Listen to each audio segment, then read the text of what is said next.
மானாமதுரை அருகே கோடை காலத்தில் விவசாயம் எதுவும் இல்லாத நிலையில் காட்டுப்பகுதிகளில் விளைந்துள்ள சித்த மருத்துவ செடிகளை பறித்து விற்பனை செய்து இளைஞர்கள் லாபம் ஈட்டி வருகின்றனர்.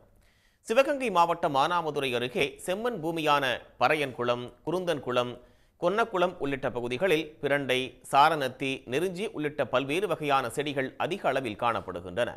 சித்த மருத்துவத்தில் பயன்படுத்தப்படும் இவற்றை யாரும் பறிப்பதும் இல்லை. ஆடு மாடுகளும் இதனை உண்ணாததால் கேட்பாரன்றி கிடக்கிறது.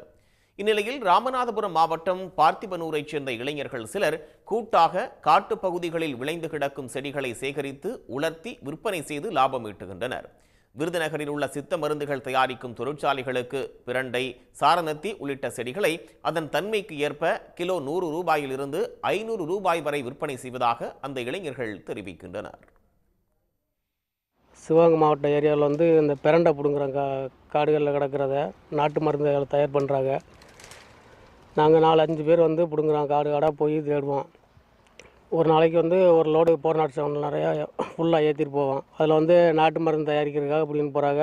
மற்ற நேரங்களில் இந்த சாரணத்தி பிடுங்கினது, அந்த சாரணத்தி வேறு இருக்குது பார்த்தீங்களா, அதுகளும் பிடுங்கி அதுலேயும் மருந்து தயாரிக்கிறாங்க.